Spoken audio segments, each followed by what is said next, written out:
Recording in progress.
The regular meeting of the Milton Board of Zoning Appeals for Tuesday, August 20th, 2024 has been called to order.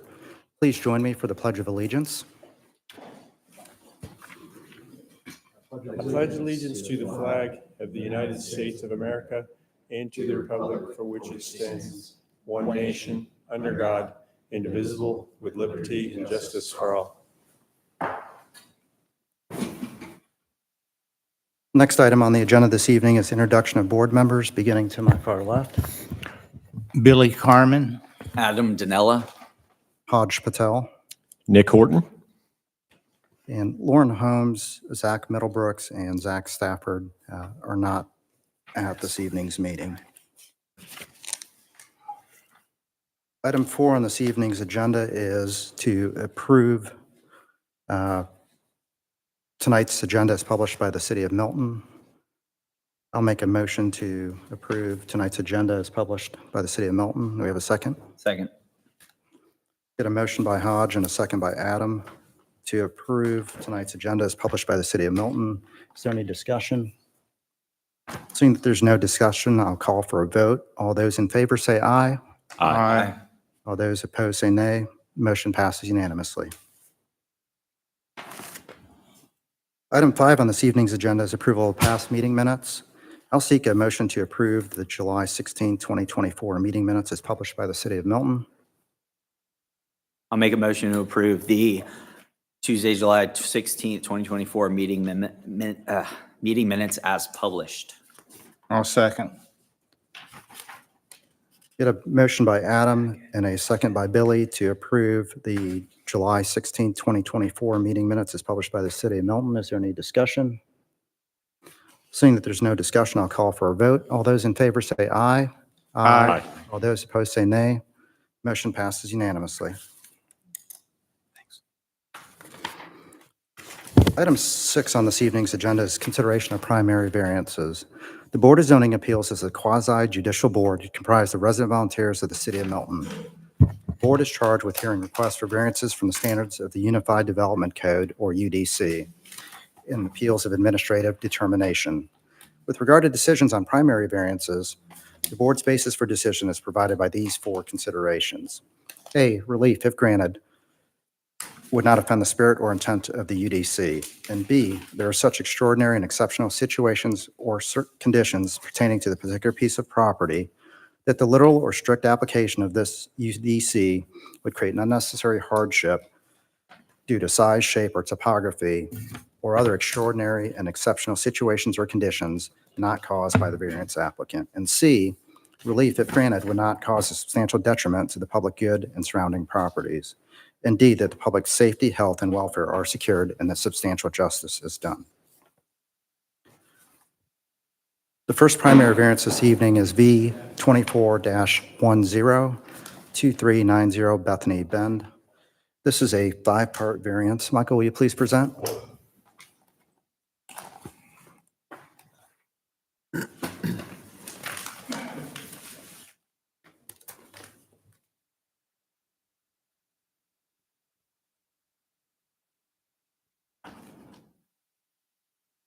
Good evening, board members. Good evening. D2410, the applicant is Cesar Preto, and the address is 2390 Bethany Bend. The site is a 3.9 acre parcel located on the north side of Bethany Bend. The property is zone AG1 and located in the rural Milton Overlay District. A couple of setbacks for a lot are a 60-foot front, 2 25-foot sides, and a 50-foot rear. The applicant is seeking the following variances.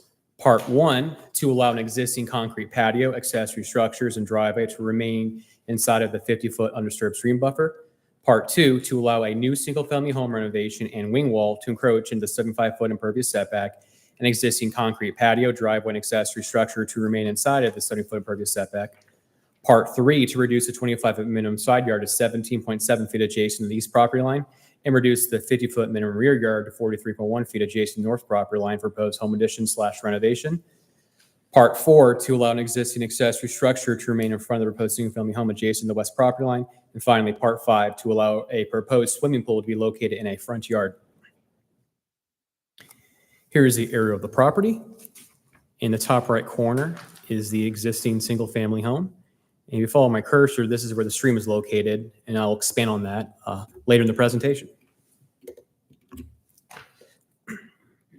The applicant purchased the property in December 2023. The lot has a depth of 687 feet and a width of 283 feet, as shown in the variance site plan, as shown in Exhibit A. State waters bisect the middle of the property from a north to south direction.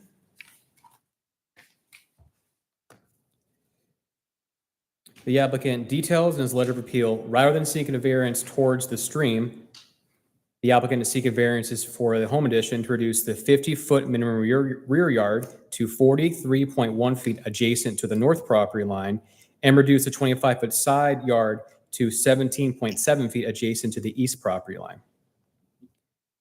The existing and proposed buffer encroachment site plan is shown in Exhibit B. The left, right here, is the existing buffer conditions, and right is proposed. The 75-foot impervious setback encroachments are shown in green, and the 50-foot stream buffer encroachments are shown in pink. And anything in the middle is the 25 state buffer, which we do not have purview over.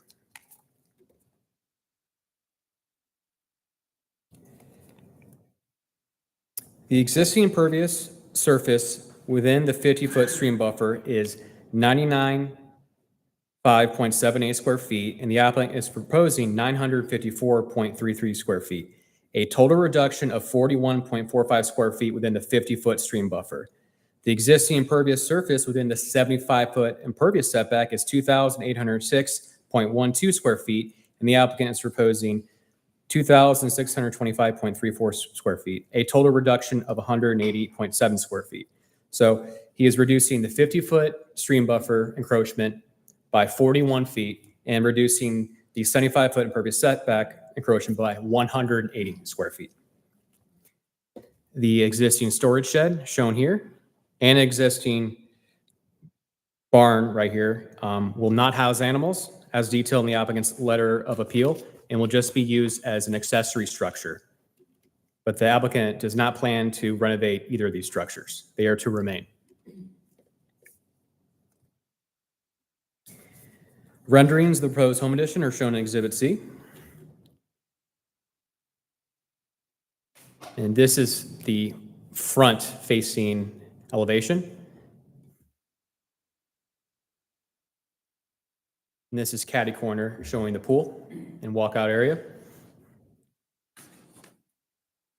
And this is the western elevation and the closest side to all the buffers.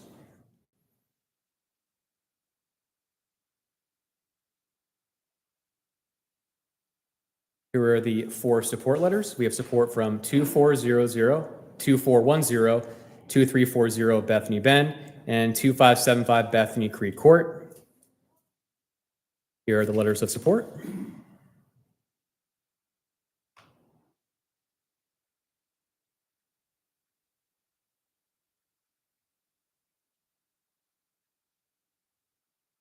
Here's view to the south, across from Bethany Bend. View to the north, which is the back of the property. It's pretty heavily screened in this direction. View to the east, and this is the existing driveway. View to the west. And here's a shot showing the single-family home when you come down the driveway. And the house itself is very heavily screened, and you can't see the house from the street. More photos of the existing house. Here's the backyard. And here's the side of the property closest to the buffers.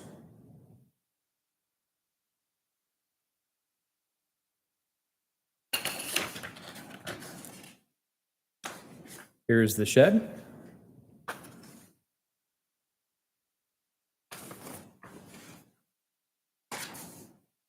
The topography was so steep, I couldn't get a shot from the rear. But here's the former barn, which is proposed just to be an accessory structure, not to house animals, but because it's located in front of the house, it needs a variance.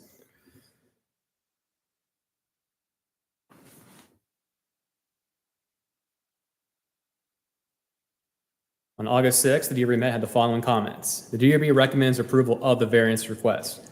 The board asked if the applicant planned on changing the exterior of the existing barn that is proposed not to house animals. The applicant replied, there will be no exterior changes to the structure. The board acknowledged that the buildable area of the lot is very limited, with the stream being located in the middle of the property. The board supported seeking setback variances for the home addition rather than building closer to the stream. The architecture of the proposed home renovation was received favorably, with the only recommendation was to explore using a more neutral white. One board member recommended getting support letters from across the street regarding the front yard pool variance request. The board also acknowledged the house and structures are hidden from the street, given the existing vegetative screen on the front of the property. Recommended conditions, if approved, from staff. Per the variance site plan from Surveyland Express Incorporated, received on May 6, 2024 by the Community Development Department, provide a foundation survey for the single-family home addition prior to vertical construction. And lastly, water quality treatment to be provided for all new impervious services as determined by the city development engineer through the permitting process. Any questions for staff? Michael, can you go back to the survey? And then we have a total of 5 parts to this variance. Can you walk through each Yeah. one in a specific location of which part Absolutely. of the variance applies? Yeah, I think this, I'll just start here because I think this is more clean. That shows the buffer encroachments. Let me grab it. So part 1 is to allow an existing concrete patio, accessory structures, and driveway to remain inside the 50. So anything that is pink is the 50. So we have a piece of the storage shed here, piece of the existing barn, and piece of the driveway. Part 2, to allow a new wing wall, to allow a new single home renovation and wing wall to encroach in the 75-foot impervious setback.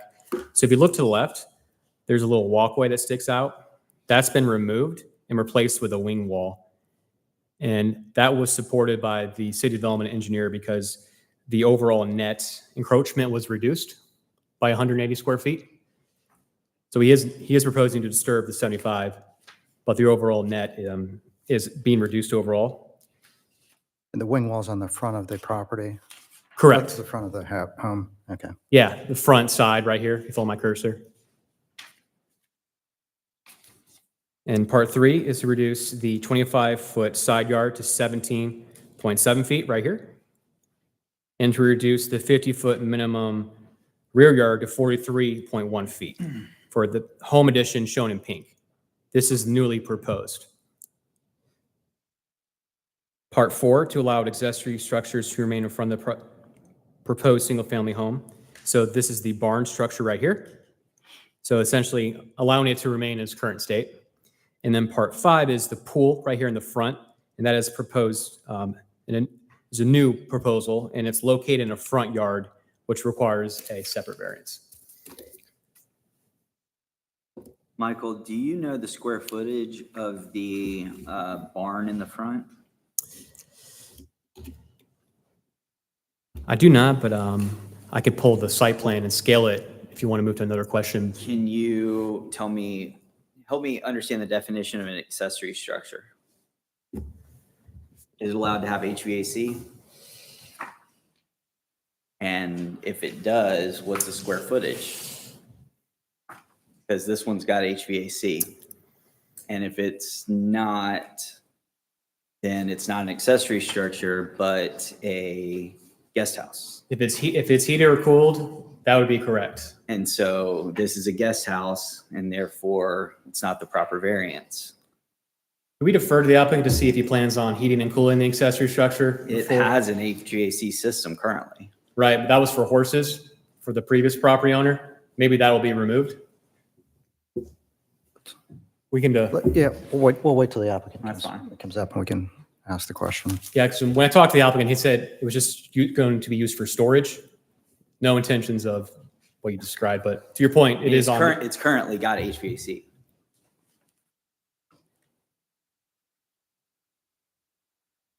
How do we know that? It's in the pictures.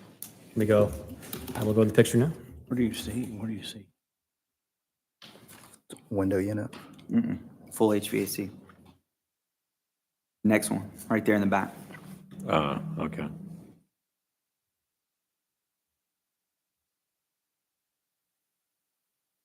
I guess the other question I have is, what are the fence requirements for swimming pools? 'Cause the rendering does not show any kind of fencing. Yeah. And where would that be? And the plans don't show any fencing either. The variance is approved. The fence would have to be completely enclosing the pool, maximum distance of 150 feet. So he would have to provide either a equestrian style fence enclosing the pool or wrought iron. Could they not do the hidden ones as well, where basically you put the poles in, you know what I'm talking about? Yeah, that could be an option as well, as long as it's 4 feet in height. We don't know where that's going to be. It's, According to to these your point, yeah, plans. it's not shown on the rendering, but it would be required during the permit stage. And Any additional questions for Michael? Thank you, Michael. Appreciate it. We'll have a combined 10 minutes for the applicant to come forward and make a opening presentation for public comment from anyone wishing to speak in support, and a closing statement from the applicant as well. There will also be 10 minutes for public comment for anyone wishing to speak in opposition. At this time, if the applicant would like to come forward, please present your application in the 5-part variance. Hi, how are you? My name good. is Cesar Prado. Can you state your name and address for the record, please? My name is Cesar Prado, 2390 Bethany Bend, Milton, 30004. Tell us a little bit about your project and the Okay. variances that you're requesting. Okay, I'm aware that the city of Milton does not want to alter the ecosystem of the lot and the environment aspect of the property, and I support that, and I will manage that to don't happen. But because of the property is attached to the back of the lot, and on the left side is attached to the creek, I need this variance to accommodate the needs of my family and the growth of the house. We're not going to make any changes towards the creek. We want to maintain the structure of the house as it is. We're gonna remodel the house as it is, and then we're not gonna cause damage to anyone or to the public or to a neighborhood growing to the right side. Also, there is right now an outdoor driveway there where we will grow with a house. The purpose of the modification is to provide the property with a security and healthy lines of the city of Milton that have right now, because the house is from the 70s. So we want to remodel the house and renew the house for the better of the city. And the health of the city and the safety is the most important thing, especially because we're going to live there. And also I have two small children. So also we want to have a pool for the children, and we cannot build the pool in the back because the house is completely on the back. And that's why we have to ask for variance also for the pool in the front. And we are not going to make any change to the accessory buildings. About the fence in the pool, I talked to the architect, and the architect take it away because he told me that the code is if we have a 3 feet of flowers there and a maximum 3 feet high, it's not require a fence. If we go to the side, we have a fence to the side. We have fence here because it's bigger. But if it's needed, we will put the fences if it's needed. So that will be added in the architectural plans if it's needed for the ask. Can you touch on one of the questions that Adam had raised about the HVAC and the accessory structure and your plans for that? Yeah, we have in the front side of the house, we have a big space, which with the before owners has dogs there, and I don't know, maybe do some cutting, Grooming? or grooming the dogs. So we put the the air conditioner. Yeah, because we're gonna use it as a help house we're gonna put there a vegetable area, and it's too far from the house, so we're gonna have there storage of everything of the vegetable area, and we're gonna maybe hang around there with the kids while we are in the vegetable area. But it's not a guest house. It's not. Nobody's gonna sleep there. I have a question. Is the floor of that building, is it dirt or is it a frame wood floor? It's vinyl. Oh, so it does have a built-up floor. Okay. Yeah. What's inside the blue building, the blue shed or It's whatever it just- is? What is it? What's the setup like? 3 spaces and Is it got- tables. That's it. Does it have plumbing? There is a bathroom. Yeah, Um, was a bathroom there. Yeah, when did y'all install the HVAC system? I installed it. I don't know, a month ago, something like this. Okay. Yeah. I think. What did, it looks like from the plans that the pool could be in the back of the house without interfering with any setbacks. Did y'all discuss that with the city about having the pool put in the backyard? And if you could do that, would you be okay with the pool being in the backyard behind the house? The thing is the distribution of the house. The house right now, the front of the house is the salon and the dining area, and the back of the house is the rooms. So if we put in the back part, which is in the back set, it's gonna pass the back set also. We have to change all the way of the house, because right now the house is to the front. The front is the biggest part of the patio. So in the back house, in the back part, if you see, is small patio. So we cannot, for the kids and for everything and for the better distribution, it's easy for us to go till the bigger patio for the childs. And the back there's nothing over there. And also we have to change all the distribution of the house, changing the room for the front, the dining area, and the salon for the back. There's a plan, I think, over there of the house. I'm gonna show you a picture. Is this the front of the house now? Yeah. And, where'd it go? So this is considered the back This is the side. side, that's the back? Yes, that's Okay. the back. There is where the rooms are. Those are the bedrooms, right? Yeah. Okay.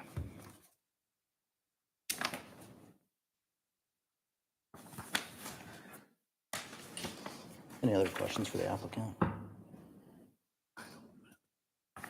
Anything else? Thank you. If you'd like, you can have a seat. We should have some time available for any you. closing statements. Thank you. Thank you very much. Michael, do we have anyone else that's wishing to speak in support? We do not. You don't? Neither Sure. opposition. Or opposition? Sir, if you'd like to come back up, you can make a closing statement. You've got about a little over 6 minutes remaining. I didn't hear you, sorry. You have approximately 6 minutes left. If there's anything else you'd like to add or make a closing statement, you're welcome to do so.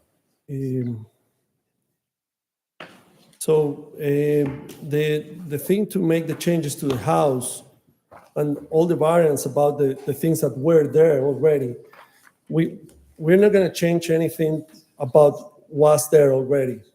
We just want the variants because of we are closing to the right set, reducing the right set and the back set. That's that's the main thing to do the house, and we have the rooms and everything there for our family to live comfortable, and that's why we ask for variance for those setbacks. All the rest of the variance are because we're there before, and we are not gonna do any change, and also we are not gonna grow anything to the creek. So we are just adding a piece of the house to make it affordable for us, or better for us, comfortable for us, because we are four, and this is not too comfortable for us, this house as it is right now. So we need to have in the first floor everything.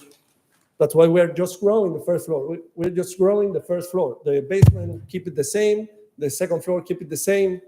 And we are keeping the same distribution. We are just adding a guest room, a garage, which are right now outdoor. And because of the distribution of the house, we're not going to change it. If in the front is a double height, so if we change the distribution to see the back, we have to do something with the rooms that are on the second floor, because right now are facing the back, and we have to put it in the front, or in the front right now. So it's completely different, completely difficult. We have to make a lot of change. We have to almost demolish everything if we have to change the distribution to put the pool in the back. And also the pool, we cannot see from the street. The house literally is at the end of the lot, and we don't have really an option where to grow or where to do the adding of the house. And that's it. Thank you very much for. Any additional questions for the applicant? Thank you, I appreciate it. Thank you very much. Michael, if you can touch on the accessory structure that's in the front that has the HVAC. What are the requirements, one from a square footage standpoint, and then what portion of it can be conditioned, or can any of it be conditioned based on the variances that are being requested here? Yes, I consulted with the interim community development director and also talked to Paul. So the definition of the accessory structure just means a subordinate structure as determined by the director of community development. And examples include pool houses, gazebos, guest houses, storage sheds, detached garage. So it doesn't mention specific heated or cooled until we get to the guest house. So in theory, if this structure had air conditioned or heated area, but there was no livable area, a kitchen, it would be permitted. But it could not have any livable area. Let me add, just, I think we go back to the definition of a guest house is a detached accessory dwelling unit, and dwelling unit requires it have, cooking, sleeping, and sanitary facilities. So if it doesn't have those, it doesn't qualify as a guest house, and therefore the requirements of a guest house related to maximum size and maximum amount of heated area doesn't come into play. So can we have him answer those questions? What does it have? I mean, it's got a bed. It's got a bathroom. What does it actually have in it? So, can you come up to the podium, please? Thanks. Tell us what rooms are in the accessory, the blue shed structure. How many rooms and what are they? You get in, you have an open space, and then you have two areas on the left, one area on the right, and a bathroom in the center. Is there a kitchen at all? No. Bedrooms? There are areas, so there are spaces. I don't know. Walled off with doors? Yeah. There are Does it yeah. have a closet? No. That's considered. Yeah. That'll create a bedroom. It's a bedroom. It's not. Okay. And there's no plans to renovate that building at all? No. So it'll stay as is, so. Maybe we can upgrade it, but not renovate it. But you will probably permit, if he upgrades it, he'll have to permit it, right?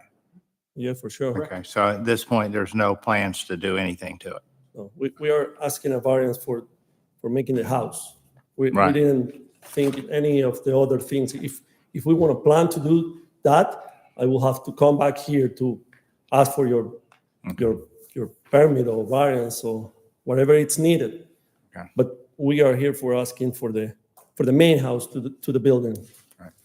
And because of the variance that we are passing in our plan, the back set and the side set. If we want to do something in the accessory houses, even the small house which is next to our house, I think we have to come back here to make some asking. Okay. But anything it is needed, I will collaborate and do it to have the permission to do it. Don't hesitate about it. Thanks. I appreciate you clarifying those points for us. It's helpful. Any other questions? Thanks. You can have a seat if you'd like. Thank you very much. Any additional questions for staff or for city attorney? We good? I think I'm good. I'm going to close the public portion, V24-102390 Bethany Bend, and we'll open the floor for a motion in a second. When you're making your motion, please list the specific parts that you're making a motion towards, because there's a wide variety of items that are listed on the variance application. I'm going to make a motion to approve parts 1, part 2, part 3, part 4, and to deny part 5.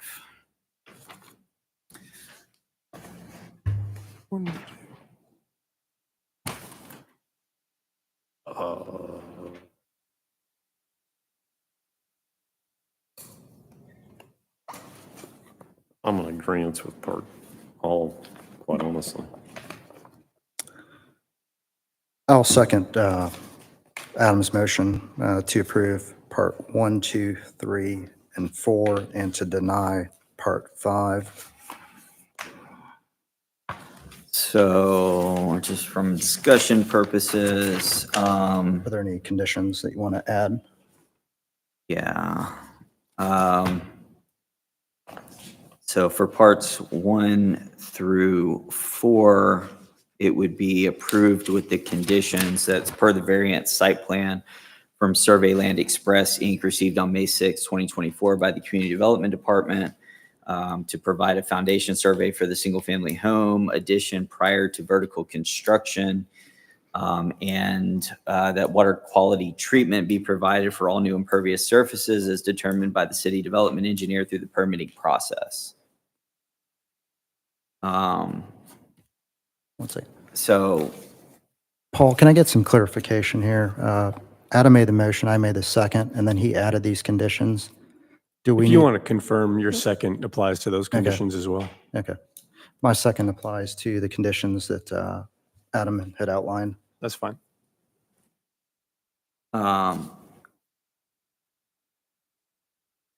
I would also add that in regard to the accessory structure, that it not be used to house animals and not be used as a guest house without proper permitting. I agree with the conditions that, Well, oh, sorry. not be a guest house or not be a guest house without proper permitting, because it's got to be, I mean, It'd not be a guest house without the, it's got to have proper permitting. okay, then. Well, then- guest house can't be in front of the primary without a variance. So what do we need to make a condition if it's not allowed by code? Yeah, If you don't want it to be, I don't want it to period, be used as a guest house unless they get a variance for that. okay, well, they need to do that regardless of Okay, whether so that's a then we can condition. just not worry about that. Right. Okay. All right. So then it just be, the fourth condition be the accessory structure shall not be used to house House animals. Okay. I'd confirm. I will confirm with the 4 conditions that Adam stated. Let's open it up to discussion. Yeah, for discussion purposes, I can obviously see that the house, from renovation purposes, the first part to allow the existing concrete patio, accessory structure, driveway to remain inside the 50-foot undisturbed stream buffer. You know, this has been there for an extended period of time. It's getting reduced. I think that it would not offend the spirit or intent of the UDC under the circumstances. I think this is an exceptional situation where we're already in this buffer, and that I think it would improve the property from that perspective. And it's going to be improvement to the public good and surrounding properties from those perspectives, and that there is, public safety, health, welfare secured, and substantial justice is done by, recommending the recommended conditions, be applicable. The same for parts 2 and 3. I think the renovation is going to be an improvement overall, and the same reasons and rationale. And then the same to reduce that side setback, I think is necessary to improve the property. I think that's an extraordinary condition to the overall property. And then allowing the accessory structure, it's a nice structure. It looks good. It's in good condition. And for the purposes of the property and where the house is set on the property, I think it should be allowed to be there. I don't think that's any kind of problem. So those would be the 4 parts, and the reason and rationale I would approve those variances from the denial perspective of part 5. I don't see in the plans where having the pool in the backyard would have any, would be inside any setbacks or cause any issues. And I don't necessarily think it fits in the front, and I don't think it fits with the criteria to have a variance for that. I don't think it meets the 4 parts, but most importantly, the most affected neighbor to the east has not commented on this, and I don't know that they approve or disapprove, but I think that's a consideration for the public good and for this property. The person behind them has approved this, at least in what they've told them, but I think it's more suited for the rear of the yard as opposed to the front property, the front of the property, or at least from the premises here. I don't know how you would access the structure. So if you look at, there's an existing wall here, and where the new structure is going to go, you wouldn't be able to access to actually get to the pool without going directly through the house. Secondly, you've got a huge drop off here on your left side, on your west part of the property where the existing wood deck structure is, which will in effect go away. So, but the slope and topography of that is not going to lend itself in order to be able to garner access if you actually put that into the back. Well, there's at least almost 20 foot of space to go around the house, around the garage there. Right, but then you're also going to have to get additional permitting, and he's still going to have to ask for a variance because of where that would be located in the back.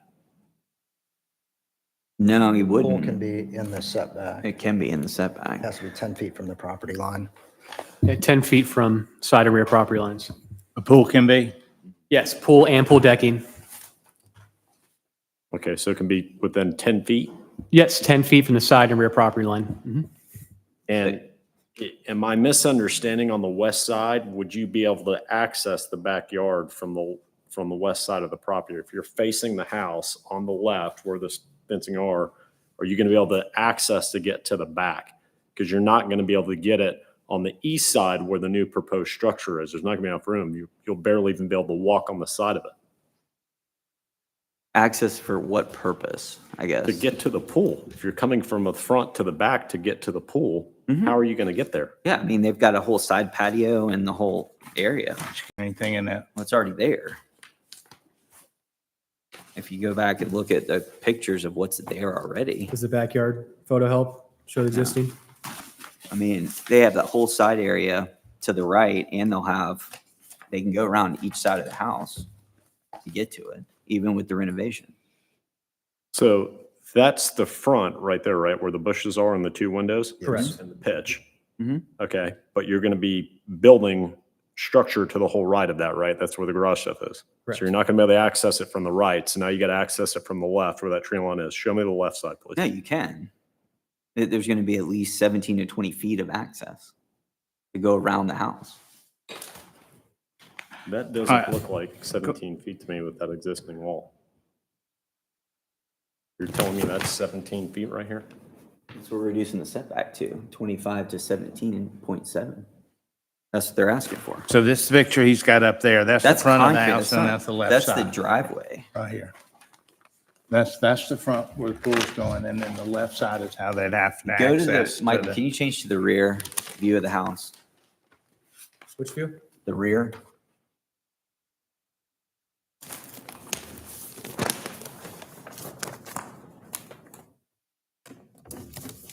So where you see the car sitting, that's where the new garage is gonna be.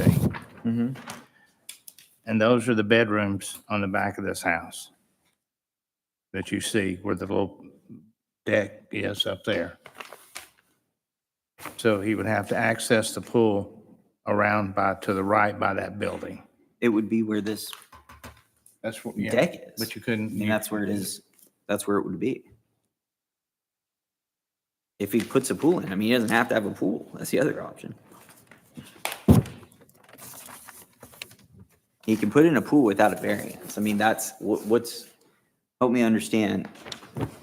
I don't see that there's an extraordinary circumstance or, I mean, I don't see how it fits all four criteria to allow a variance for the pool to go on the front porch of a house.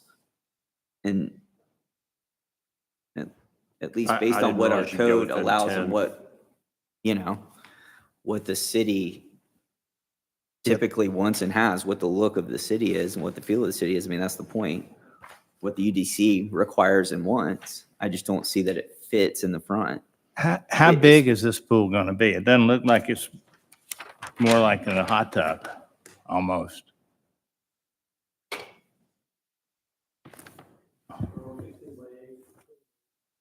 $20 by $8. It's not scaled on the site It's plan. almost but like a 20 by lap 8. pool. I mean, a lap pool. So can What? he I'm kind of with Adam on this in that there isn't a demonstrated hardship based on our criteria to locate the pool in the front. Okay. And just so I'm clear, so where that little chicken coop, whatever that little mini house is on the right, from this rear view, could he put a pool there? Where? That isn't that close to the buffer. That would That's be in the- inside the buffer. Yeah, we and can't do anything inside with that because it's inside the 50 or the 25. That's the structure here. So he couldn't put it here? Where? Well, let me ask you a question. This part is in the buffer here. Not, it's the undisturbed buffer now. No, that's where they're already got the concrete patio down there. They're building over. Yeah.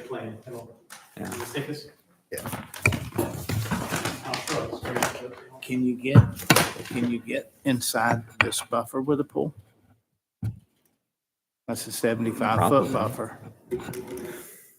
Well, it's buffer's undisturbed, but yeah, undisturbed. I mean, you have to give them a variance for that part. I'm saying there's, So you would have to all get a this, variance.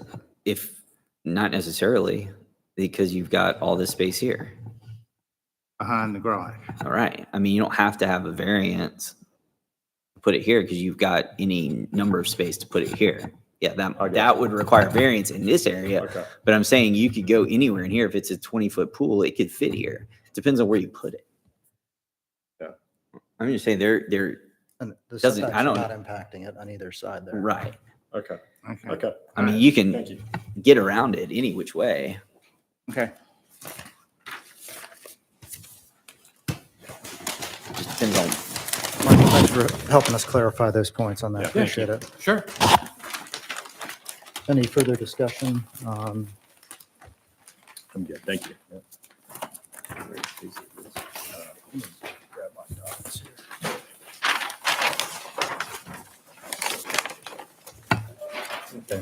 I'll call for a vote on Adam's motion and my second on V24-10239 Bethany Bend. It's a 5-part variance. The request is to approve Part 1, Part 2, Part 3, Part 4, and deny Part 5 with the following conditions applied per this variance site plan from land survey. Let me start over. Per the variance site plan from Survey Land Express received on May 6, 2024 by the Community Development Department. The second condition is a foundation survey for the single-family home addition prior to vertical construction. The third condition is water quality treatment to be provided for all new impervious surfaces as determined by the city development engineer through the permitting process. And the fourth condition is the accessory structure should not be used to house animals. All those in favor say aye. Aye. All those opposed say nay. The motion passes unanimously.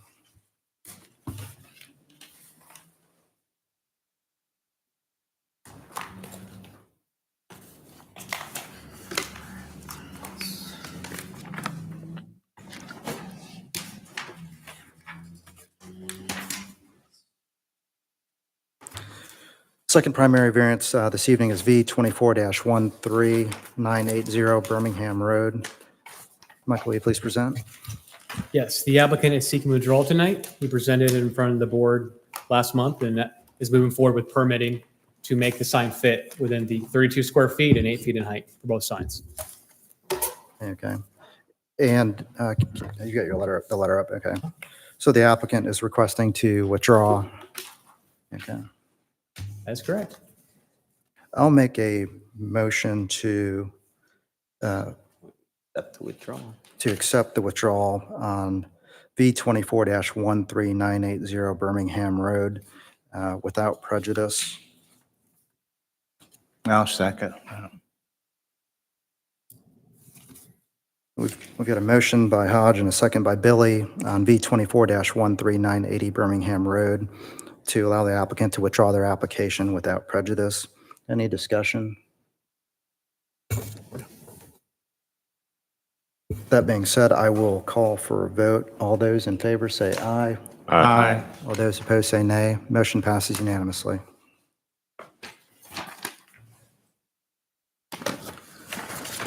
Third primary variance this evening is V24-1412500 Waters Edge Drive. Michael, will you please present?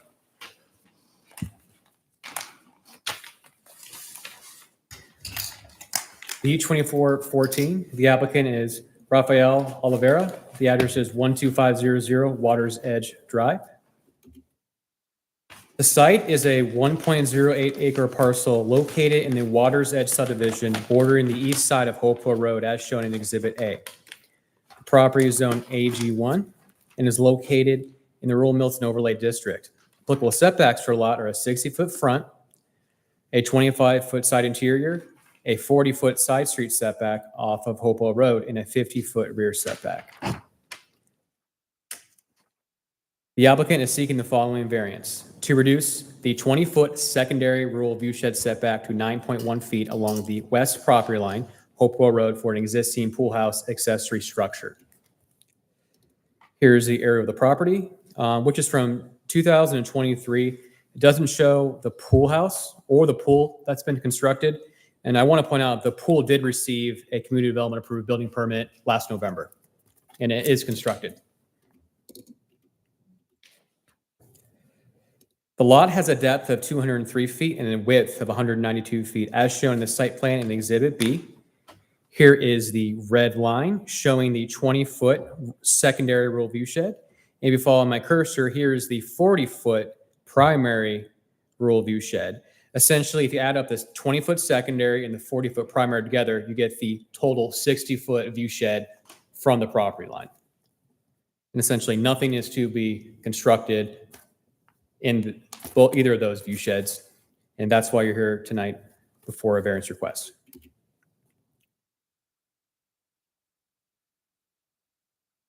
Some background information. The applicant purchased the property on February 3rd, 2022. The pool permit issued by Community Development was on November 1st, 2023, and the pool is built. The pool house building permit submitted to Community Development on April 5th, 2024. Building permit corrections notice was sent to the applicant on April 23rd, 2024, detailing a denial from zoning that the pool house structure cannot be located inside the 20-foot secondary rule of view shed setback, as detailed on the applicant's proposed building permit site plan. A city site inspector discovered that construction had begun without first receiving a building permit approval after driving by the property on April 25th. Chief building official contacted the applicant to stop construction on April 26th. No construction has taken place since this day.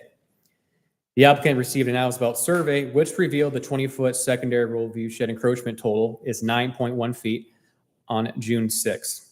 The applicant met with zoning to begin the variance process on June 11th and submitted their variance application on June 28th. I want to start by explaining what the design committee is. So it's really two gates. Your gate one, which is the variance to allow the structure to remain, and the design committee is in charge of any type of fence, structure, anything that is going to be or is existing inside the view shed. And the design committee is composed of the community development director, the city architect, city arborist, and if necessary, any staff that they want to add to that committee. And the design committee met on July 16th and had the following comments. City arborist, Senator DeWitt for landscaping. Recommend that the applicant provide a landscape plan from a design professional such as a landscape architect to provide a visual barrier where sparsely vegetated within the rule of view shed. Trees shall be native evergreen species with branching all the way to the ground and a minimum of 5 feet in height at the time of planting. Trees and shrubs should be planted in clusters or groupings for a more natural appearance. Landscape plan must be approved by the city arborist before installation. All approved landscaping must be installed before the issuance of the certificate of occupancy or certificate of completion. Here's the original site plan that was submitted by the applicant showing green giant arborvitaes, as shown in Exhibit C. After receiving the design committee's comments, the applicant submitted a revised landscape plan to address the city arborist's comments, which were received on August 6th, as shown in Exhibit D. This included the addition of 2 Little Jim magnolias, 3 Nellie R. Stevens, and 3 Central Court cherry laurels. Design committee review comments from architecture. City architect Bob Buscemi. Add brick stone water table, 12 to 8 inches in height, 3 sides, and excludes the side facing the pool. Add 2 brackets on road elevation. Window trim shall be 6-inch top, 4 side bottom. Add 2 shutters to simulate a window on side elevation. Must have similar window trim around shutters. And add 18-inch bracket at gable's end, both sides. Add exterior applied window grids at each window. And originally, the city architect requested that the board and batten shall match the color of the house. But after the design review board recommended a darker color to make it blend in, the city architect amended his comment to change it to pool house structure to be painted a dark color approved by the city architect. Here are the original elevations submitted on July 9th. Here are the revised elevations received on August 19th. And you can see the changes include, this is a blank wall, now it has a window and shutters. We have the gables here. We have the updated window treatments as well. And I can go back to the original if you want to see it again. This is what was submitted on 7/9. And here's the revised on August 19th. Also, if you add the note, the architect approved a darker shade of paint color in the middle right here. I created a note acknowledging a comment from the city architect.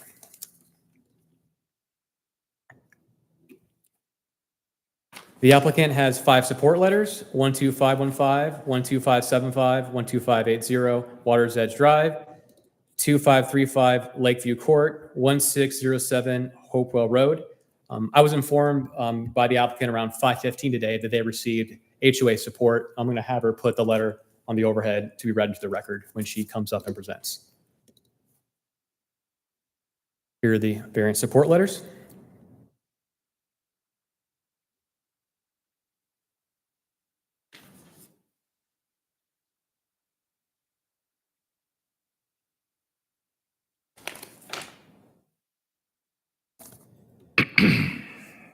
Here are the site photos. This is a view to the north across Water's Edge Drive.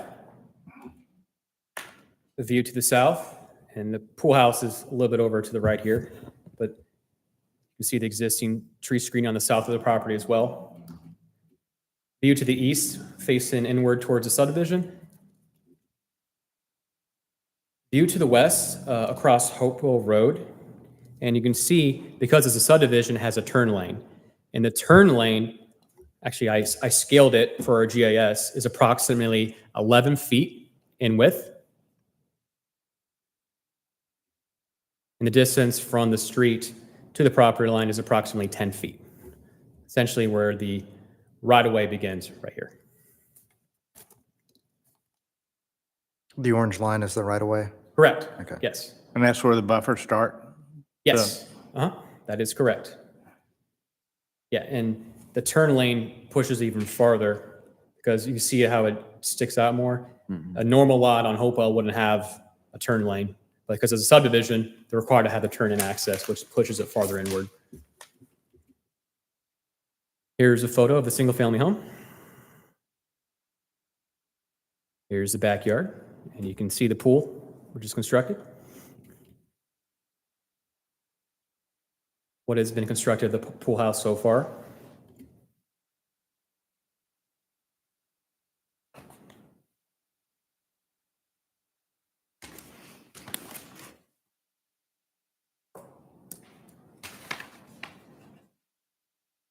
And this is the face that didn't need the architectural standards from the city architect because it faced inward. He was worried about the other three sides.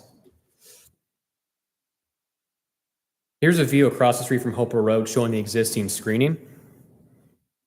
And you can kind of make out the roof, but that will be a darker material as well as the siding will be a darker color as well. And here's the structure again. Lastly, farther south on Hopewell Road. And you can make out the pool in the background. Here's a site plan again. Need to reference it. Can you go back to that last picture? That fence, the horse fence, is where is that in relation to the 40-foot landscape easement? Is it? An equestrian fence is allowed in the rural view shed. It is, okay. Yes. Yes. And I'll defer that to the applicant, but I believe that might be the HOA fence. But you can answer that question if.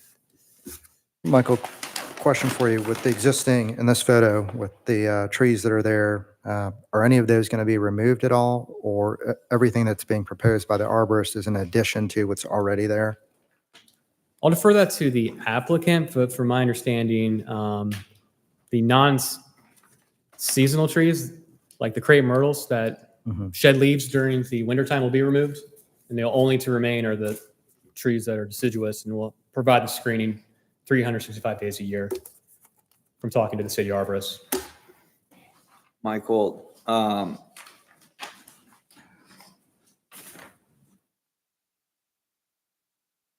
the picture of the construction that's currently there, is that the way it was when the stop order was issued on 4/26? I can't speak to Gary Molinex and the chief beneficial, Yeah. but we were told that from the applicant, no construction has taken place since that time. And the original request was sent 4/5. It was 20 days of build, I guess. That's possible, yeah.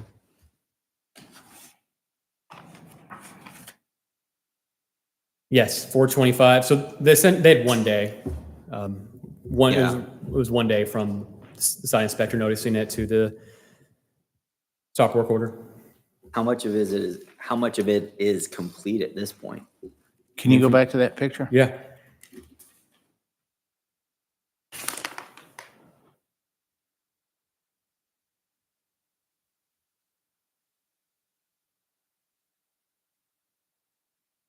Well, from looking at that picture, there shouldn't be, I don't see any trees that need to be removed behind that building there is where we're talking about being in the view shed, right? Correct. And Yeah, there, there's no trees that need to be taken down because you were talking about taking down crepe myrtles. I don't see anything think that they're needs to be taken. Take So, it up this is on somewhere the other here. side. Yeah, But you're see, not there's seeing none in there. Right, yeah, you don't see them in the pictures, but Okay. removing those and putting something else on Okay. Yeah. is what I think the plan wanted, or All right.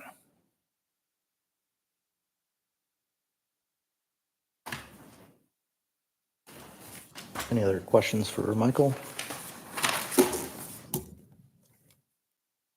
Billy, you good? Any questions for Michael? No, I'm You good now. Okay. Thanks, Michael. That's fine. We'll have a combined 10 minutes for the applicant to make an opening presentation, public comment from anyone wishing to speak in favor, and a closing statement from the applicant. There will also be 10 minutes for public comment for anyone wishing to speak in opposition. Will the applicant please come forward, state your name and address for the record, please?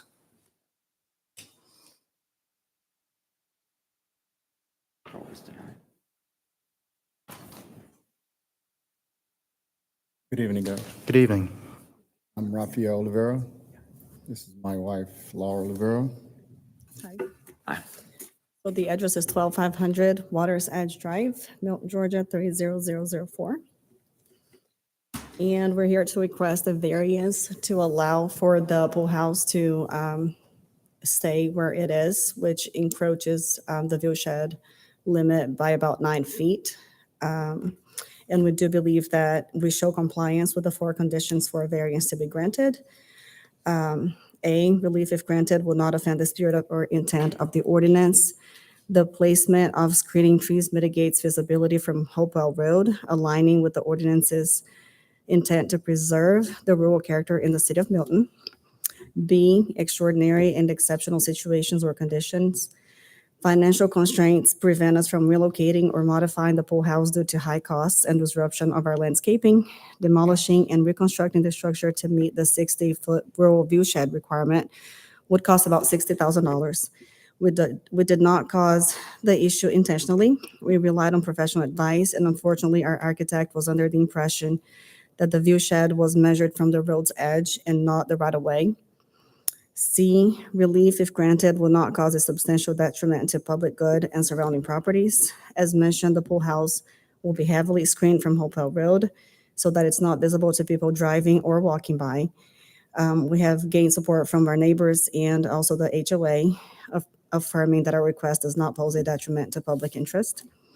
D, that the public safety, health, and welfare are secured, and that substantial justice is done. We strongly feel that granting this variance will support safety, health, and welfare by preserving our mature, well-landscaped area, aligning with City of Milton's goal of maintaining a rural character. Our backyard and pool house blend with the special character of City of Milton, and making changes to the structure to meet the rural view shed requirement at this point would cause more damage and harm than it would prevent. We have agreed to do everything that the city architect recommended, as Michael showed on the new drawings, and we have also agreed to do what the city arborist suggested. As we are not removing any trees, the crepe myrtles are not in our property line, they're HOA, they're outside of the fence. So they will stay there, we're just adding trees inside of our property. Our architect is also here tonight, and he can speak as to the misunderstanding of the rural view shed limit. Can I call him up? Sure.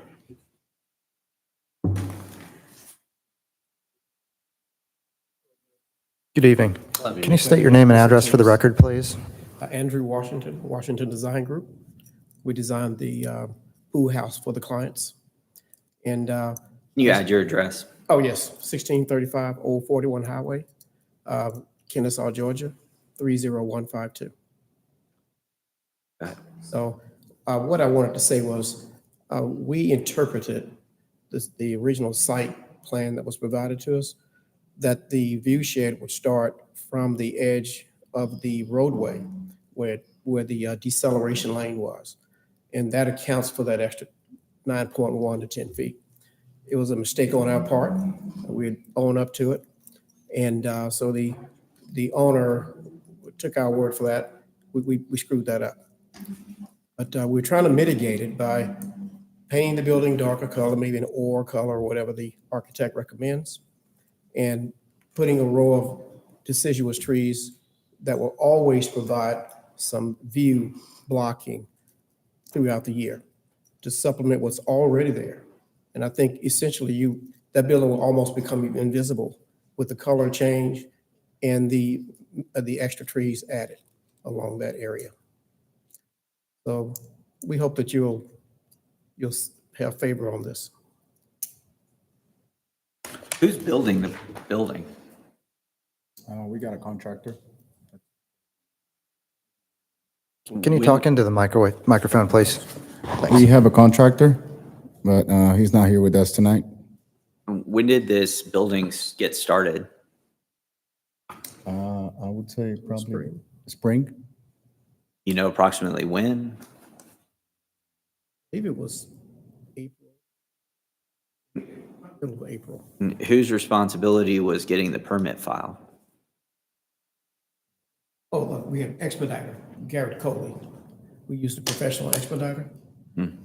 That's when we discovered the issue, the problem. And when the code official discovered there was a problem, the owner immediately stopped construction and started our mitigation efforts to try to get this right. Yeah, my concern is that this project looks like 80% plus built during the 20 days where a permit got requested before it could even get reviewed and denied. Or catch the fact that it was 10 feet over.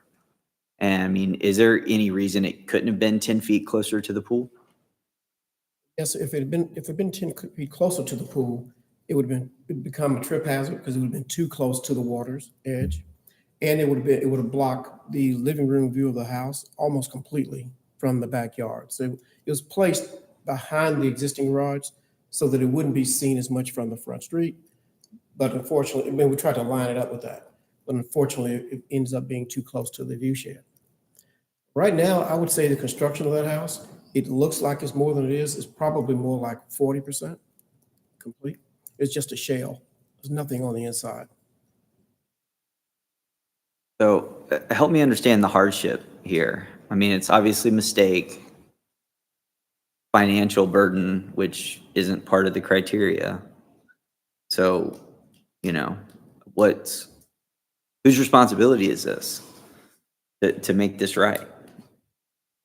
I'm trying to understand how we meet the criteria, because that's our job, is to find, your job is to explain to us how the criteria is met. You're asking for the variance. So that means you have to explain to us how each of these 4 criteria is met. Other than a mistake, negligence, whatever it may be, that's financially between you guys. To help me understand that, because that's a decision we have to make.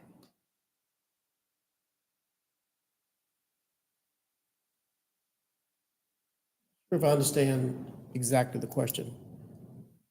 Well, let's look at the second criteria.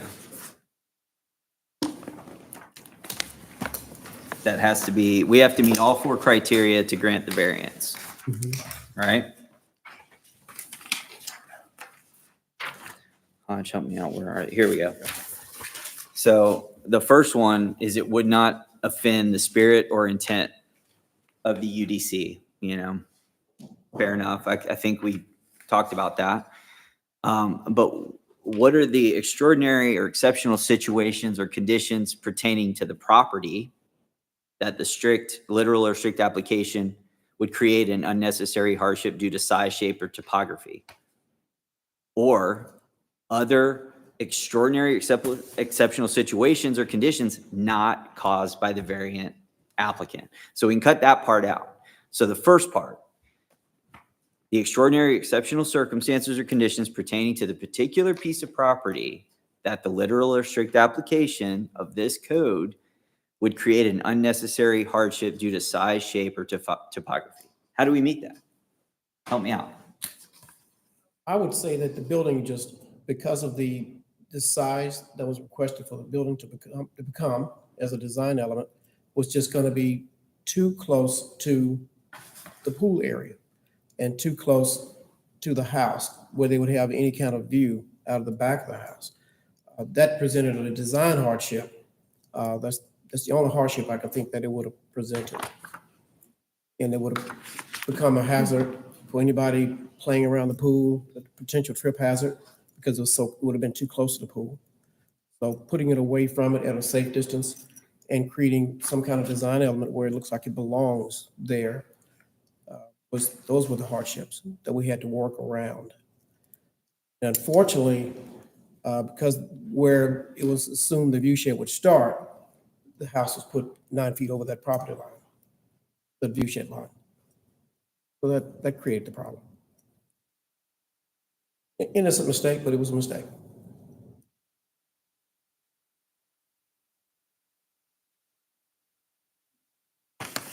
Any more questions for the applicant? I have a question for Michael, but no. Nicholas, any questions? No, I'm good. Good. Billy, did you have a question? Or No, You're I'm good? Okay. Thanks. If you'd like to have a seat, Thank you. appreciate it. Michael, do we have anyone wishing to speak in support?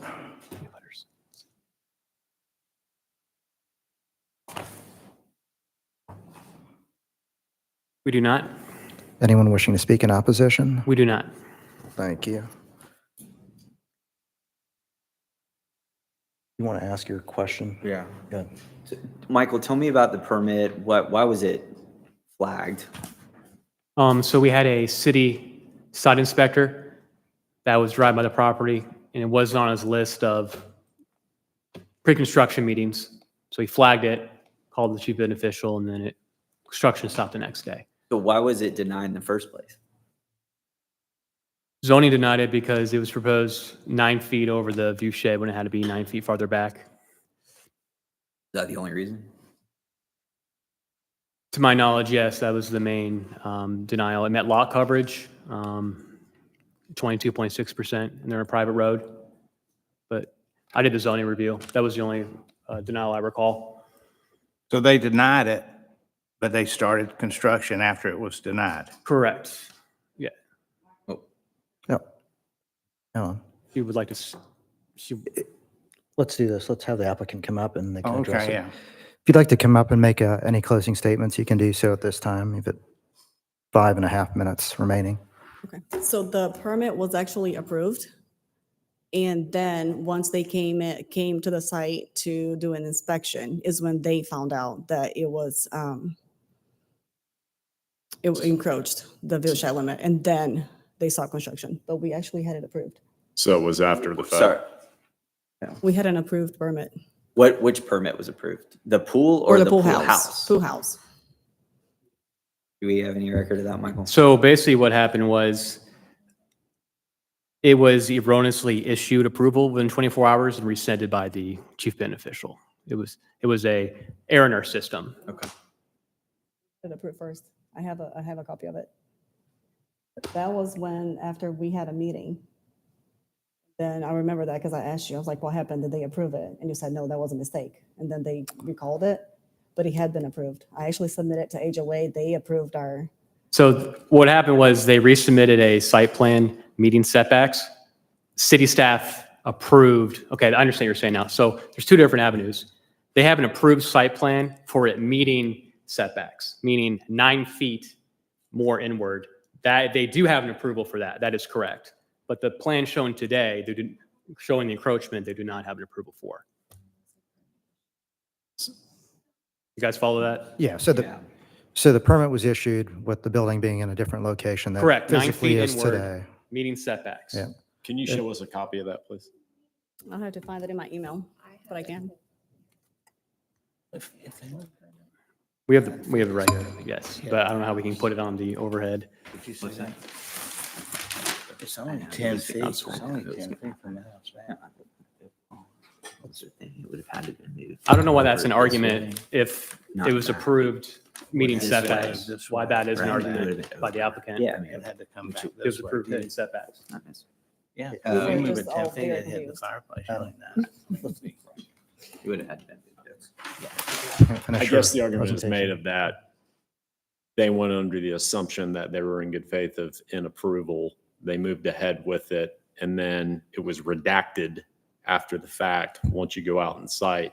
So I can see where it gives just cause of their exceptional circumstances and conditions where they were under the assumption that they were under approval. Just to clarify, the approval was issued May 16th, 2 months after the stop work order. So she received the approval issue permit on May 16th. Stop work order essentially was March, excuse me, when was it?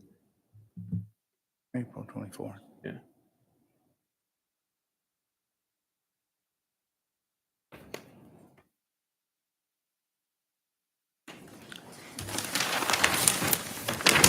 All right, so I have in front of me. So the chief beneficial contacted the applicant and told to stop construction on April 26th. The permit in question, which I agree says approved, May 16th. So construction had stopped on April 26th after they received contact from the chief building official. I don't see how that's an argument if they have an approval for a structure that meets setback requirements. And from my point of view, I was hoping they were going to move it to meet setbacks once I saw that revised plan come through.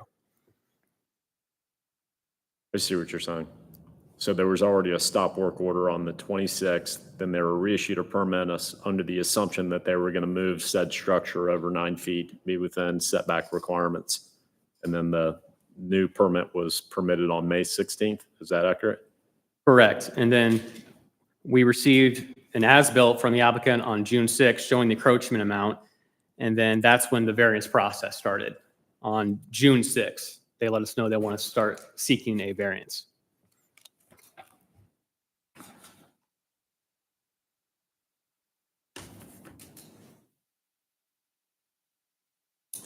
Is there anything else that you want to add at all in terms of your closing remarks presentation before the board?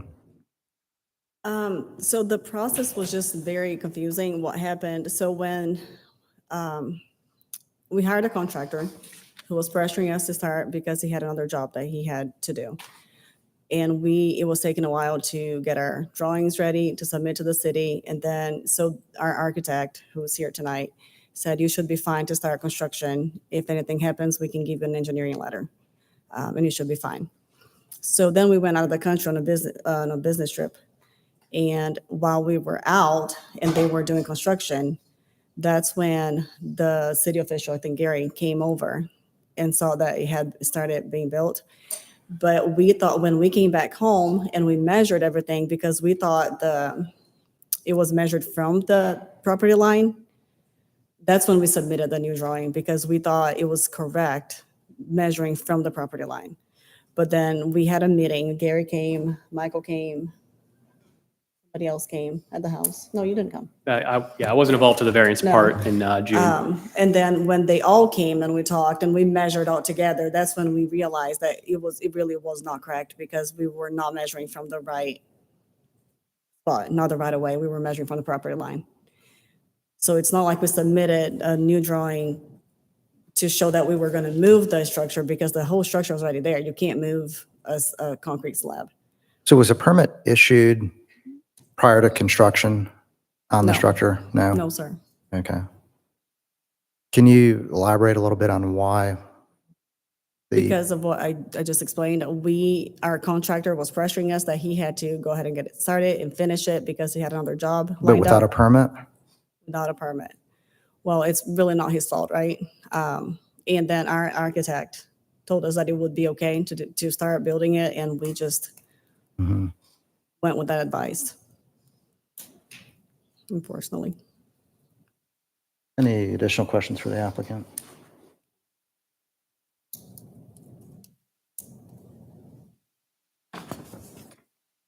Thank you, I appreciate it. Thank you. Any follow-up questions for either the city staff or the city attorney? Good. I'll close the public portion of V24-14-12500 Waters Edge Drive and open it for a motion in a second.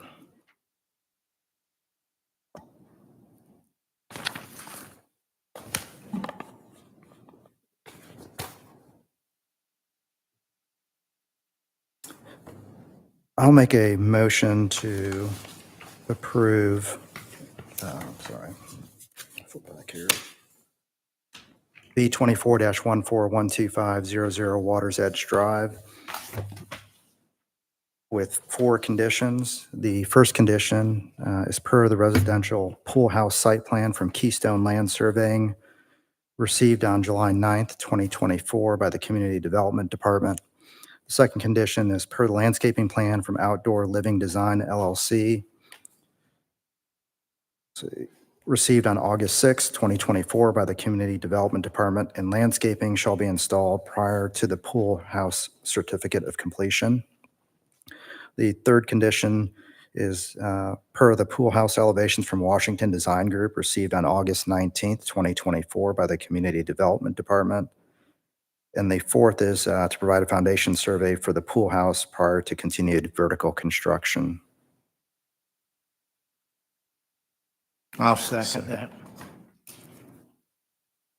Motion by Hodge, a second by Billy to approve B 24-14 with the 4 conditions stated earlier.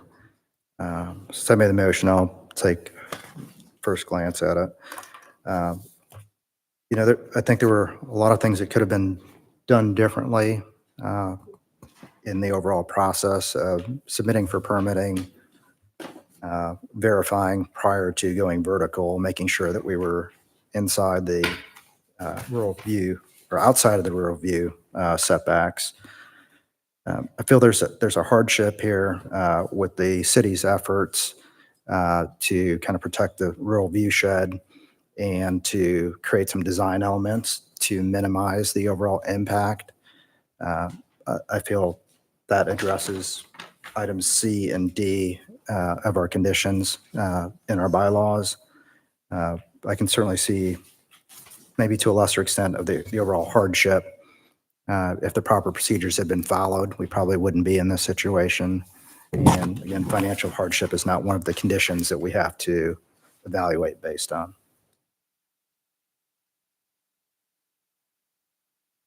Billy, you want to add anything? Billy, you want to add anything? I'm just looking at the drawing here. I don't see how that it could be moved. I mean, if you move it forward, you got to move it backwards, then you're going to be over a setback here of view shed. So I think with the landscape, it should be good. Any comments? No, I mean, I'm in agreement to everything you guys said. I mean, it's a pretty unusual circumstance of how things placated out here, and unfortunately we're here. But yeah, I'm in agreement with everything commented today. Okay, let's call, or I'll make call for vote on the motion on the, should have it memorized by now. 2414. B 24-141255 Waters Edge Drive. Let me get a motion by Hodge, a second by Billy with the following conditions. Per the residential pool house site plan from Keystone Land Surveying received on July 9th, 2024 by the Community Development Department. The second condition is per the landscaping plan from Outdoor Living Design LLC received on August 6th, 2024 by the Community Development Department, and landscaping shall be installed prior to the pool house certification of completion. Condition 3 is the pool house elevations from Washington Design Group received on August 19, 2024 by the Community Development Department. And then the fourth condition is to provide a foundation survey for the pool house prior to continued vertical construction. All those in favor say aye. Aye. All those opposed say nay. Motion passes unanimously. Please continue to work with the city staff as you work through your permitting process and completion.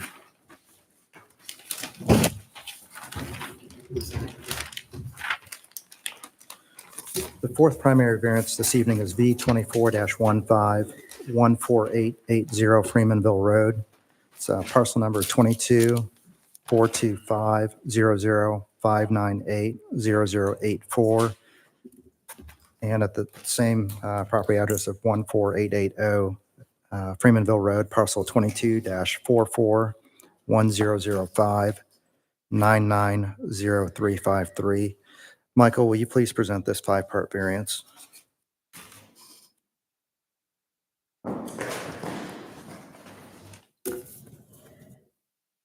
The U-2415, the applicant is Lindsay Ewing from eCraft Homes. The addresses are 14880 Freemanville Road, parcel ID 224250059800084. Same address, parcel ID 224410059900353. The site includes two parcels that will total 7.02 acres when combined through a minor plat process located on the west side of Freemanville Road. Property is zone AG1 and located in the rural Milton Overlay District. Applicable setbacks for lot are 60-foot front, 225 sides, and a 50-foot rear. Lot has a depth of 857 feet and a width of 579 feet. Here's the CUP zoning on the outside, and that is the location of the White Calm subdivision. The applicant is seeking the following variances: to allow an existing run-in shed accessory structure along the south property line of 14880 Freemanville Road to remain in front of the proposed single-family home, to allow an existing shed accessory structure along the east property line of 14880 Freemanville Road to remain in front of the proposed single-family home. Part 3, to allow an existing one-story frame accessory structure along the east property line of 14880 Freemanville Road to remain in front of the proposed single-family home. Part 4, to allow a proposed guest house on 14880 Freemanville Road to be located in a side yard. And Part 5, to allow a proposed swimming pool on 14880 Freemanville Road to be located in a front yard. Here's the area of the property showing the two parcels that are seeking variances. The area really shows the existing tree canopy on site on this property towards the rear and the northern part of the property, more specifically. Here's a site plan detailing the variance requests. As you can see, the two parcels seeking the variances are combined to make 7.02 acres. Lot 1 to the south and Lot 3 are not seeking any variances. Several structures are proposed to remain in front of the proposed single-family home, which is highlighted in pink here. The approximate location of the single-family home. That includes a horse-run shed, proposed pool house, pool, shed, and a guest house, which is in the side yard. And the last structure, which is a one-story frame, is to be demolished. The previous structures I mentioned are all proposed to be rehabbed and refurbished. So background information, the applicant purchased the properties in March 2024. Both of the 14880 Freemanville Road parcels will be combined to create one 7.02 acre parcel. Applicant will be required to complete a minor plat to combine the properties prior to any issuance of new building permits. The primary residence, the new single-family home, is proposed to be built in close proximity to the proposed guest house, proposed pool house, and shed. 4 total structures are to remain and be remodeled, while 1 structure will be demolished. Structure details and proposed uses. We got the existing 2-story frame, proposed guest house, existing 1-story frame, proposed pool house, existing shed to remain, existing horse run shed to remain, and then the existing 1-story frame, a separate 1-story frame, shall be demolished. Here is the tree survey showing the existing trees on site. And this is the proposed layout that better shows what they're proposing.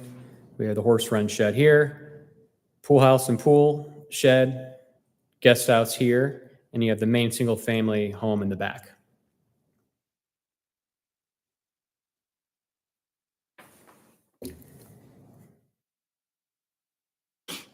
Here are the elevations of the proposed pool house and / inspiration that show modern details added to a simple farm structure. Proposed guest house. And this is a proposed, and the photos of existing are below, but I'll have more photos during my site visit later on in the presentation. And the material list for all the structures, including the shed and horse run shed, metal and shake roof, wood siding, rehab, stone additions, and glass walls. Here's a view to the north of the property, showing an approximate location where the house is going to be between the north and western tree screen. View to the south, showing the property on lot 1. View to the east across Freemanville Road.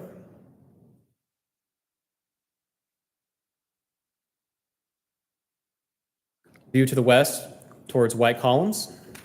And you can make out a house and a pool right here. I'm right against the edge. And I also took a photo 180 degrees showing what the White Column sees from that vantage point to show the screening from the White Column / property line that they share. This is facing inward. Here's the existing structure to be the proposed pool house.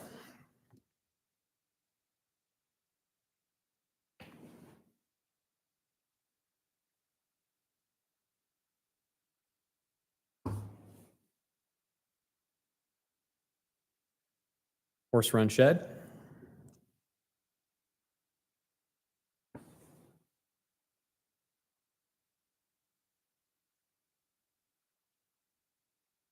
Shed. And the pool house is back here, the proposed pool house.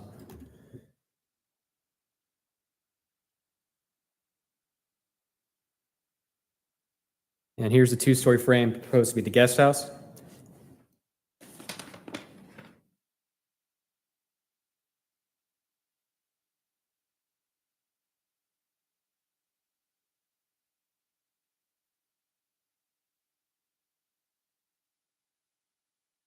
And this is a proposed 1-story frame to be demolished, which requires a separate DRB application. And from my understanding, they're going through the process now to submit that DRB application. On August 6th, the DRB met had the following comments. DRB recommends approval of the variance requests. The proposed layout and primitive design style of the proposed renovated structures was received favorably by the board.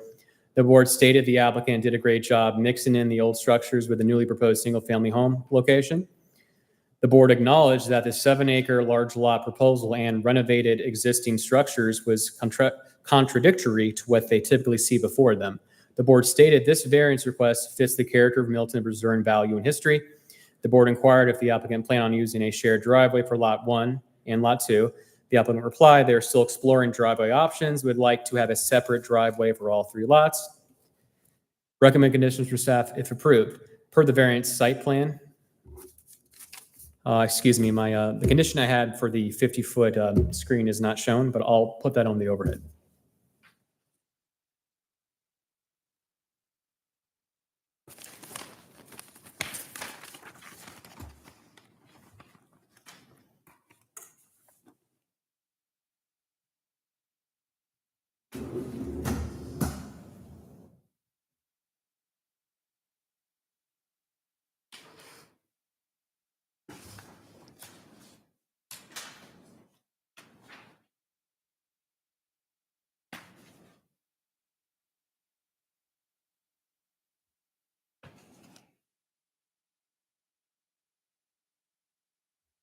Per the variance site plan from JGL Survey Services received on July 2nd, 2024 by Communal Development Department. A minor plat substantially similar to the variance site plan showing the proposed lot line changes from JGL Survey Services received on July 2nd, 2024 by the Community Development Department shall be approved by the Community Development Department and recorded with Fulton County prior to the issuance of any building permits. And we added a condition, a 50-foot undisturbed tree buffer shall remain along the rear property line for proposed lot number 2, totaling 7.02 acres. And you see from the existing aerial, there is an existing vegetation along that rear property line that's there that staff is requesting a condition that it to remain. Michael, was the applicant aware of that last condition on the 50-foot buffer? Yes. Okay. Yes, we informed her on Friday. Mhm. Any questions for Michael? Thank you, Michael. We'll have a combined 10 minutes for the applicant to make an opening presentation, public comment from anyone wishing to speak in favor, and a closing statement from the applicant. There will also be 10 minutes for public comment for anyone wishing to speak in opposition. The applicant come forward at this time. Please state your name and address for the record, please. Hi, I'm Lindsay Ewing with eCraft Homes. My address is 290 Hicks Road, Canton, Georgia, 30115. I'm going to read through a little bit of kind of the why. I think you guys saw some pictures of, our intentions are to keep these beautiful houses that were built in 1860 mostly. The original Susong home was built from the Susong family. So we're really excited about these buildings. So I think you really have to look at that property in its whole, the way you approach it. You can't see much from the street. There's the little run-in shed that we'll fix up. And then we want a tree line up to the existing buildings. And I'll kind of go through the intentionality is to make it feel more of a compound, that you kind of see these old buildings with some new things juxtapose. You're really going to kind of come around to the grand entry of the estate. That's the new home. And as you can see on the plat, all of those older buildings are up front, and we are combining 2 lots. I don't know how it got divided the way it was, but it was like 4 squares with landlocked in the back. So we're combining the 2 lots to have this meandering driveway, older buildings that we're repurposing and finding purposes for, right? So to make it more of a new family home. So when you go into kind of our hardships, the ordinance says accessory structures are not permitted to be positioned in the front of a main house. And since there's 4 existing buildings slated to remain, we want to repurpose those with intentions of something that a current family could use. So that's why you have them named a little different. That was our architect helped us kind of do this flow. So the largest part of the parcel would be unused in the back, and that's what we're going to have as the new home. The other reason we really want to keep the new home where we've slated is it's already cleared, so we're not really impacting hardly any trees. It's very low impact on this property. Per the ordinance, the accessory structures are to be limited in their use. Again, it's so unique, and we're trying to, beyond the quantity of these houses, the historic character of each of them, I'm really already fallen in love with. So it's such a special place. We're trying to make it visually engaging and also in their use, and why somebody would want to use it. So a guest house, a pool house, the pool kind of be tucked behind the guest house. But it's very much hidden from the street, and we're going to even add more privacy as you come up the drive. Per the ordinance, the location of the pool is not permitted to be in the front of the property. Our location of the pool is best explained because it's a courtyard feel. When you look at that site plan on the intention, we're taking that original single family home and making that the pool house. And we wish to integrate the pool house with it being as a loop of this of these buildings. So it really, the new house location is such that it backs up into the heavily, the more trees and privacy, and it's another asset that lends to that rural character that we're trying to lean on. Again, it's just like this very unique shape of a property that kind of L's behind. So we're trying to use that, and it won't feel weird when you're driving up and you have these buildings that you meander through. Relief, if granted, would not offend the spirit of the ordinance. I think not at all. The spirit of the ordinance is to maintain and preserve the rural character of the community, and our proposal is, would not offend. It's improving and representation of the ordinance's spirit, and we are seeking to restore the property into a single family, one home rural use, which doesn't happen these days.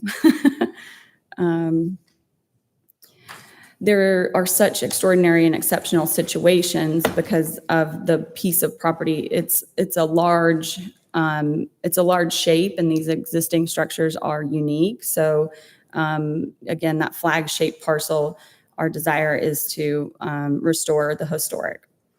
Relief, if granted, would not cause a substantial detriment to the public good. Obviously, it's quite the opposite. By allowing this new home, in the construction behind the existing buildings, we're able to reuse them, repurpose, and keep that rural character. Public safety and health, secure, substantial, and justice is done. The property is quite large and in fact could be divided into probably 8 lots. So the pursuit would almost also compromise the character if we were to chop it up like that. So, the preservation of these historic buildings is critical to this community, and I think it's going to be an asset. Okay, so sorry. So I just quickly to speak on the 50-foot buffer, if I may. That was told Friday, so we've had a whole good day to soak it up. Our goal is to serve as an example of that you can work with the land and use existing conditions and enhance this rural character that Milton is trying very hard to do. We are backing to R3, tightly, a large community, White Columns, that's put together tightly with 35-foot setbacks. They have no non-disturb buffer. They're asking for over 500 feet, almost close to 650 foot. So it's a little over half an acre of our land that they're saying, hey, we don't want to disturb that. And implementing that, the hardship on that piece was then we wouldn't be able to put a horse fence in there, or most of our clients are coming in, they don't want the fence that's theirs now is a wire fence that White Columns had up. So we would want to come in there, do a nice fence, do some evergreens that had privacy all the way to the ground.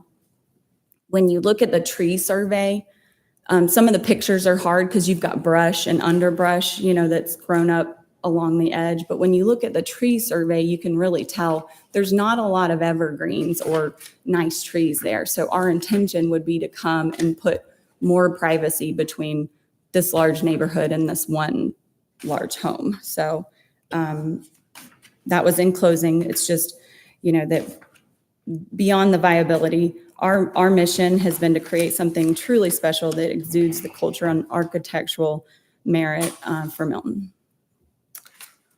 So can you clarify on the condition on the, let's see, let me go back to the 50-foot undisturbed tree buffer along the rear of the property. Are you saying that you're not entirely in agreement with that being placed as a condition? Correct. Yeah. So, well, before you go into that, Okay. The tree plan in Exhibit B, whose is that? Is that? It's just a tree survey. That's so a we survey. we Okay, haven't that's not a obviously. plan of stuff you're going No. to add in. No, Okay. we haven't gone as far as the building permit yet. We have to get this variance through. So our intention will then be to go through, the build process and have our build permit. So the canopy will be looked at just like it would any other. Yeah, so I'm not really all in agreement with that 50-foot because then it's non-disturbed. I can't go in there and do a fence or do more, we don't want to look at their backyard either, right? So we want to make sure it's evergreens and things that are more. So the build line though is 50 foot. I mean, Of you course. can't build in there. Yes, anyway. you can't build in there anyways. Yeah, so the regulations we would all be following. We're not asking for any type of variance or higher density, obviously. So unclear, with the 50-foot undisturbed though, if we set that in motion, then they can't go in and put a fence or add additional tree coverage or whatever Correct. they want to do. Is that correct? Yeah. Is that correct? Because I Mike? thought you could do fencing in that area. I'm just, Yeah. I thought you can go in and do fencing in Yes. all that area, but what we're Correct. saying is not. You can do fencing. What we're talking about is Planting. not removing canopy trees. Is that what we're talking about? Is that what this, Yeah, what's the intent of the 50-foot undisturbed. Right. The buffers condition? would just Like what- protect that entire area from being developed. What I don't want to, I hope the intent was not so that they can't go in and add additional canopy coverage, because if their intent is to put in spruce trees or whatever they want to do to make beautification of it, I certainly don't want to impose a 50-foot setback buffer that really is negating the purpose of what it was intended for. Right. Okay, you can't, I mean, you have a 50-foot building line. Well, that's your 50-foot undisturbed buffer right there. Mhm. I mean. So then I they don't can- see the they- point from in the this additional. drawing, From this plan, they have plenty of room between the house and the undisturbed buffer if they want to put additional landscaping trees as a buffer. There's plenty of room to do that. So I would think that the undisturbed buffer should stay. I don't agree with that, because I'm saying if they want to add additional tree coverage, if that's undisturbed, what's wrong with the 25-foot that's normally already in place? Why the additional? Why not? If they want to add in spruce lines. Michael. But that's not Yeah, could really city, the- I'm gonna have the Comp Dev director give a quick summary, if you don't mind. Sure. So when we looked at this request for variance, it was to allow all of the structures that you normally find in the rear of the property to be placed in front of the house, which moves the house all the way to the rear corner of the lot. And our concern was that in the future, then somebody might come back and want to do additional structures in the rear yard, because normally that's where you would find, outdoor fireplace and some of these other things. In exchange for the concession of allowing all of the activities, which normally are the most intense and noise generating things that occur in the backyard, to be placed in the front yard, we said, let us give some consideration to the folks who live behind in white columns and then not push other things closer to their property line. That 50-foot can't be built. Let's call that an undisturbed buffer so that they have some assurance in the future that they have protection for their backyard privacy, because the house now, which is going to be a pretty substantial house, is going to be pushed all the way to the rear of the property, because all of the accessory structures are now in the front of the property.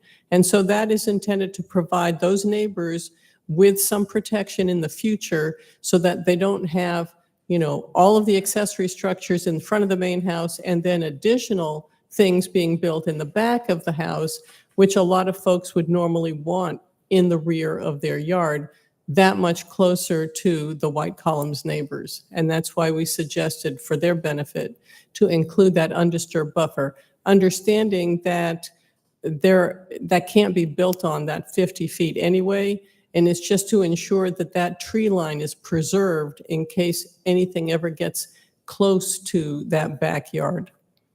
So if they wanted to add a tree to that buffer area, can they do that? That buffer is, I mean, if completely you looked undisturbed? at the aerial, it's pretty well covered with trees. If you add trees and dig a hole big enough to put in any kind of trees, you're disturbing the critical root zone of what's existing. And the existing vegetation is sufficient coverage. And there's really no need to add additional trees. And if you do, it just undermines the value of the trees that are already there and what they provide. There's something that you plant can't grow in the shade. So obviously you'd have to remove things in order to put something new in there. It's a very dense right now. And if they wanted to add a fence back there, an equestrian fence, is There's- that allowed? Right, there's no problem with the fence. It would be on the property line. Okay. Okay, and then one more point of clarity. If a tree collapses, falls down, which happens all the time. Oh, absolutely. You can so certainly They can then replace. replace. Yes, Okay, no question about that. Thanks. That was kind of what I was getting at, if they wanted yeah. something in the future happen. What's the property line and the setbacks for the white columns homes? Do we know? Can we see it? Do I you can have pull an that up. Give me a overview? second. Yeah, that'd be Did I hear helpful. somebody say 35 feet or yes? I think the applicant had mentioned maybe it was 35 feet. If it's an outside If they got- lot, it's going to be more than an interior lot. Well, yeah, but pools can be up to 10 feet from the property line, which I'm assuming there's going to be.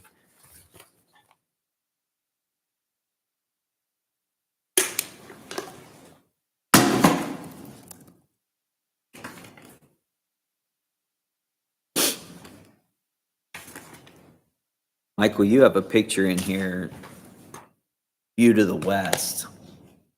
That you said, I believe that's the White Columns neighborhood. Yes. Yeah. Uh-huh. That is correct. And you took that picture from the property line? Both Right. directions, yeah. Doesn't seem to be very far to their pool.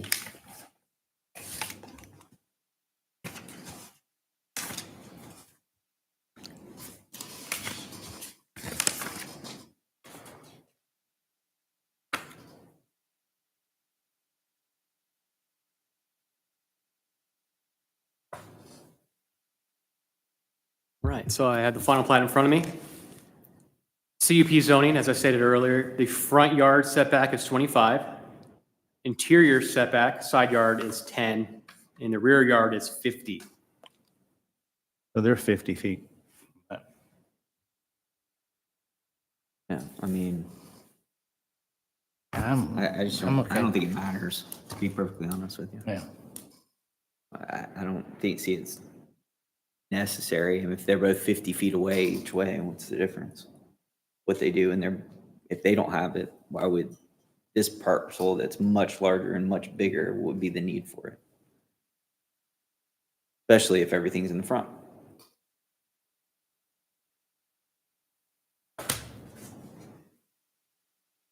Michael, do we have anyone wishing to speak in support? Do not. Anyone in opposition? We do not. If you'd like to come up and make a closing statement, you're more than welcome to do that. We have just under 2 minutes remaining. Thank you so much for considering this. I'm really excited about this property. I'm excited about, what we're doing, that we're able to find these beautiful buildings that we can save. We're working with a great architectural firm from South Carolina. So yeah, I'm all I can say is that this is what Milton is, and I want everybody to watch and go, wow, do this. So our goal is to have it private, is to have it exclusive and one house, and just kind of with the buffer. I want to keep that 50 foot. There's no build. I can't do a fireplace in it. I can't do things like that. So I don't think that that's the intention, or we would have to come for, variance on that. But I probably will put small bushes in there or something. And it's just, it's an acre, it's a half an acre of land that is worth something. So to put extra restrictions on it, I don't feel is quite fair for somebody that's making 2 lots, one, and putting a nice house and preserving what we can. But yeah, thanks so much for hearing us. Thanks, appreciate it. Thank you. Any questions for staff or the city attorney? Are we allowed to strike this? These are all just recommendations. It doesn't mean we have to include them. Okay. Michael, do you have an aerial? Even change the amount if On you wanted this? to. I don't think it's necessary, given they already have the 50 and then already have 50 anyway. There's no point.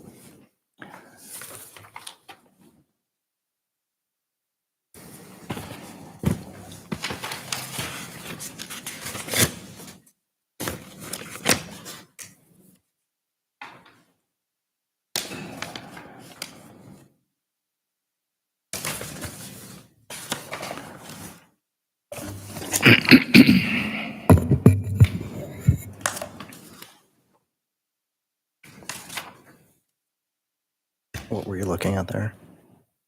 I mean, house on the property. I mean, there's a house with a pool on the property line, I don't know. Okay. Ma'am. Yeah. Looks like it's right. I mean, you go. You guys I'm not good with me worried about closing it. the public I portion? just Overreaching. Yeah, go ahead. I'll close the public portion of 24-1514880 Freemanville Road and open up the floor for a motion and a second. There are 5 parts of this variance, so please state the variances or the parts that you're looking to state in your motion.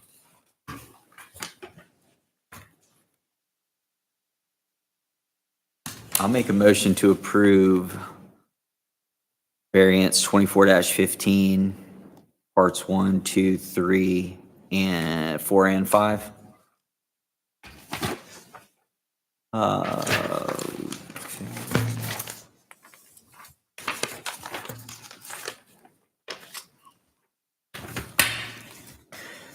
With the conditions that is per the site plan from JGL Survey Services received July 2nd, 2024 by the Community Development Department, a minor plat substantially similar to the variant site plan showing the proposed lot line changes from JGL Survey Services received July 2nd, 2024 by the Community Development Department shall be approved by Community Development Department and recorded with Fulton County prior to the issuance of any building permits.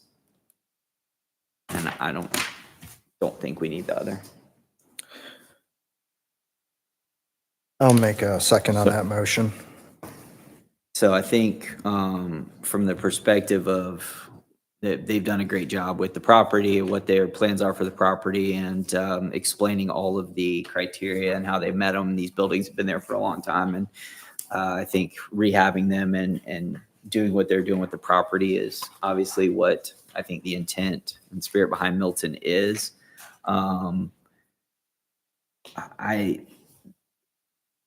don't think we need an undisturbed buffer under the circumstances. I think that they're developing the property in a specific way to detract from the rear of the property.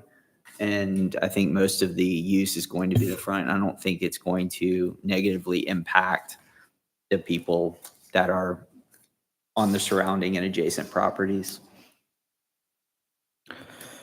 To add to what Adam said, the applicant is proposing to combine lots, which, like the DRB said, is not something we see very often. So normally going the opposite direction, I think meets all 4 criteria.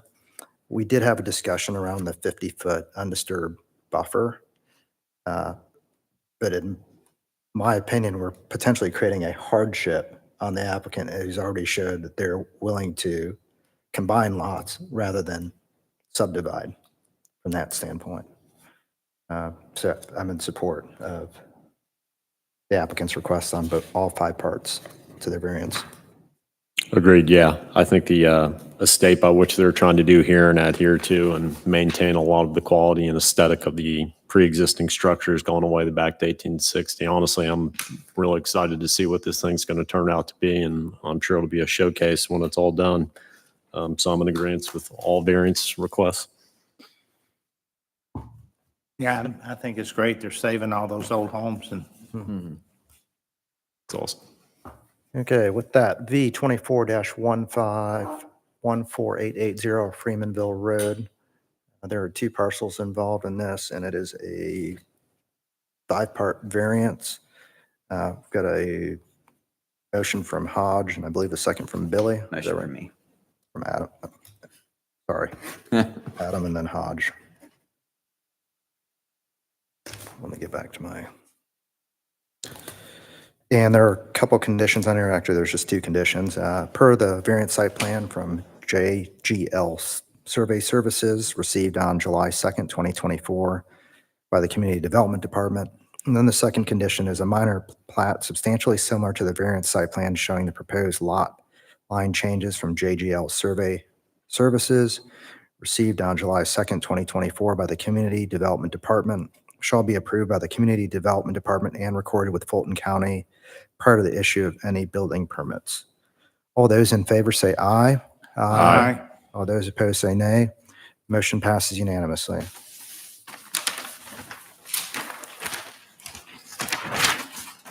Thank you and good luck with your project. Thank you.